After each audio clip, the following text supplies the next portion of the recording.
são o maior símbolo da feminilidade. Só que, infelizmente, algumas mulheres não dão o devido valor às suas mamas e quando descobrem que algo está errado, às vezes é tarde demais. Por isso, o mínimo de cuidado com elas pode fazer com que você tenha mamas saudáveis por toda a vida.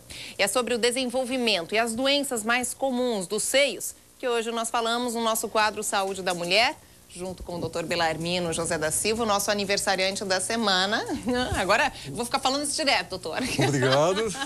E, bom, aí depois a gente vê como confraternizarmos em conjunto aí com o Jair, o Dair e toda a galera, Roberta. Ele já está levando para festa, né? Vocês estão vendo? Não, a gente faz aqui mesmo para compartilhar com todos. Não, eu tô brincando. Suzana, as dores mamárias, assim, são uma causa de queixa muito frequente no consultório e que fazem com que a mãe e a paciente, enquanto menina para adolescente, se preocupem muito.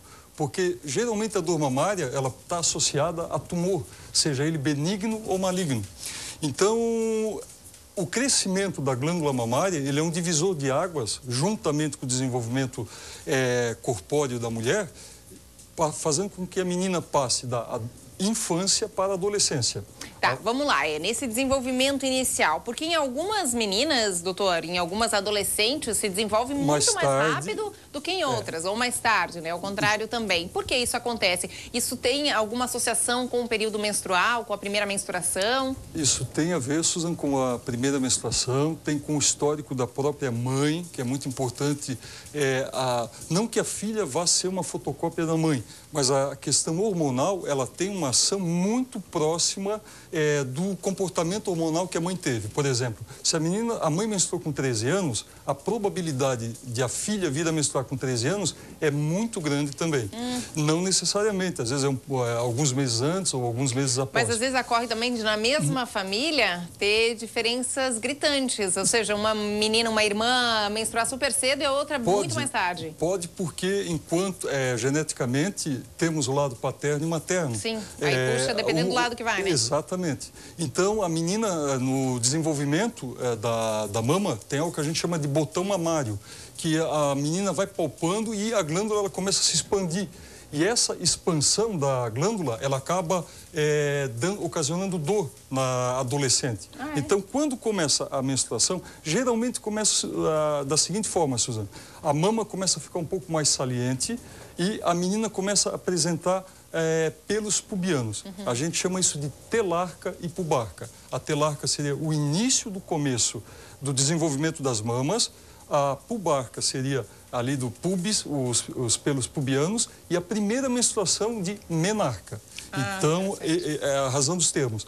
E isso traz para a menina uma nova, tanto a menstruação quanto a pilificação genital, mais o desenvolvimento das mamas, é uma nova identidade que a mulher tem junto a amigas, a família. Sai da menina para virar uma mulher, né? Exatamente. Doutor, qual é a fase, o período, não, até agora é o prazo máximo para crescer, para se desenvolver a mama? Até que idade? É bem individual, a gente considera assim, didaticamente. Puberdade precoce é quando a menina tem os caracteres femininos antes de 12 anos. Ou seja, uma menina que já tem início de desenvolvimento de mama ou menstruação antes de 12 anos é uma puberdade precoce.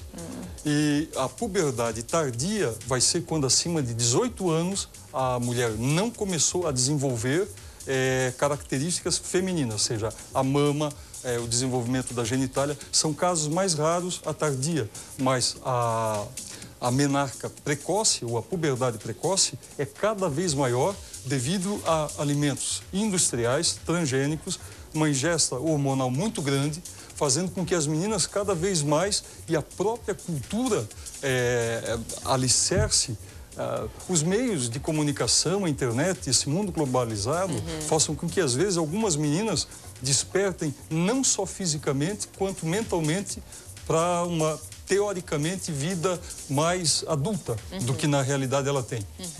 Por isso, aí a gente sempre fala, já cai no lance educação, né? A importância da família saber distinguir bem. Não, ela tá na fase da infância. Vamos deixar o meu filho curtir essa fase da infância. Daqui a pouco, sim, ele curte a fase da adolescência. Adulto tem muito tempo aí para aproveitar.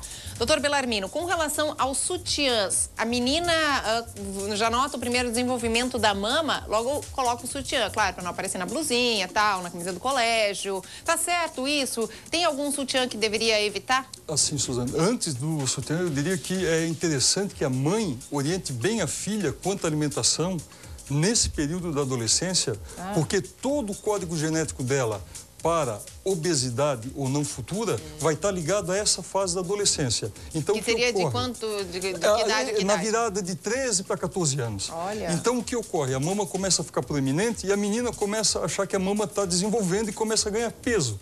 E realmente ela ganha quadril, só que é tudo mais exacerbado do que na realidade está ocorrendo. Por quê? Porque numa era industrializada, com os chips, o fast food, os hambúrgueres, todas essas comidas fazem com que a menina muitas vezes ache que a mama dela está crescendo demais, e todo ginecologista acho que já passou por isso, de atender mães que levam filhas, que acham que as mamas estão desenvolvendo demais, e na verdade é pura obesidade, porque a glândula mamária está lá no meio, ela vai florescer à medida que houver esse desenvolvimento, sendo que a partir da primeira menstruação até 21 anos é o apogeu que a mama está definida. Até alguns cirurgiões plásticos usam essa idade para realizar ou não a prótese mamária. O que eu acho interessante, porque aí o corpo já está definido. Certo. Aí você pode mensurar o quanto que vai pôr de prótese ou não. Mas voltando lá na adolescente, então é importante que a mãe veja que a retenção de líquido na adolescente, uma alimentação não muito regular, vai fazer dela um falso seio e doloroso. E com péssimos hábitos alimentares que futuramente possam não trazer benefícios a ela. Então, não é uma questão de estética, é uma questão realmente de saúde. E o lance do sutiã, que eu perguntei, doutor? O sutiã eu acho interessante, Suzana, mas assim, desde que haja uma situação para isso, um seio, ele mantém um tônus adequado. Quando se fala em sutiã para adolescente, subentende-se que ela possa ter ganho um peso muito acentuado, ela tenha estrias nas mamas, que depois é hiper difícil de voltar à normalidade. A adolescente, ela tem que estar... O sutiã ele só pode chegar no momento que a mama realmente estiver pendente, digamos assim. Que aquilo vai incomodá-la, que é em torno de 16, 18 anos, não incomodá-la. Não pode influenciar, né, no desenvolvimento? Não é questão de influenciar no desenvolvimento, mas aquela velha história, quanto mais livre, ela pode optar por uma roupa que não retrate nada as mamas dela, e em contrapartida ela não está inibindo aquilo que está desenvolvendo. Seria muito mal comparando uma mãe que está com o ventre desenvolvendo, colocar uma calça muito justa durante o pré-natal. Ela até pode fazer, mas é de bom tom que ela tenha uma certa elasticidade, uma maleabilidade para poder comportar aquele desenvolvimento. Então eu diria assim, a partir do momento que a mama ela está sendo um sutiãzinho um pouco mais... Ferrinho, pode? Não deve. Poder pode, mas não deve. Não deve porque ele pode machucar e pode fazer uma glândula virar um cisto, ou um cisto virar um nódulo. Olha. E cada vez mais, porque o que faz esse aro? Esse aro ele faz uma armação, ele dá uma sustentação à mama, fazendo com que a menina mais vaidosa, ela tenha a sensação de que a mama dela está maior. Então ele torna proeminente a mama e traz um grau de satisfação, a menina fica realmente mais bonita, mas se ele não for colocado sobre a pele e sim sobre glândulas, então a base de sustentação desse arco de arame, ele tem que ser muito bem delimitado, tem que ser exatamente abaixo das mamas, não sobre as mamas. Entendi, porque senão pode dar problema. E ainda nesse fato de sutiã, a gente pode também falar sobre o lance de dormir com o sutiã. Já falamos sobre isso, do cuidado que as pessoas devem ter, adultos, né? Cuidado com dormir, nesse fator dormir com o sutiã. Então, adolescente mais do que nunca evitar, doutora. Evitar para poder deixar desenvolver, Suzana, tudo aquilo que está desenvolvendo, por que você vai colocar molduras, digamos assim? Desde que seja esse bom senso de colocar dentro de um limite que haja expansão, se for para o conforto da menina, se for para aquecer ou para manter a feminilidade dela, ok. Agora, se for alguma coisa, nem a mama suficiente para o uso dele, Não existe porquê disso. Então, assim, vai ser com 16, 18 anos que a menina vai ter realmente a necessidade do uso quando há uma certa perda de tônus da mama. Tá, doutor, você citou ali prótese de silicone, e agora eu já falo até em qualquer idade, a idade que for. Claro que na adolescente é importante a gente ressaltar a prótese sempre somente quando o seio já estiver completamente formado, né, doutor? É o ideal, é o ideal. Eu diria assim, para quem estiver pensando por prótese, converse com o seu cirurgião plástico, que eu vou dar um enfoque aqui, juntamente com a Susan, das dores mamárias enquanto ginecologista, não enquanto estética. Mas sempre priorizando assim, não adianta você ter uma bela de uma prótese na idade adulta e depois vai fazer uma mamografia e aquela prótese dificulta ou oculta um tumor que você vai descobrir 1 ou 2 anos depois. E é aí que eu queria chegar. O silicone, a prótese de silicone pode influenciar na mamografia? Existiria um tamanho? Não, esse é o máximo, mais que isso vai dar problema? 2 situações, Suzana. O tamanho da prótese e a localização. Eu vou aproveitar aqui o gancho rapidinho, no próximo bloco a gente pode continuar. Sim. Eu vou mostrar para o Odair a mama, pode ser, ou para o Jair. Vamos ver aqui, Odair. Assim, ó. Então, aqui está a mama, pessoal. E a prótese, o ideal é que ela fique entre a musculatura e a glândula, nunca aqui na frente. Então, uma vez ela ficando entre o músculo, e muitos colocam atrás do músculo, que é melhor ainda. Por quê? Quando a mulher for fazer a mamografia, essa parte fica livre.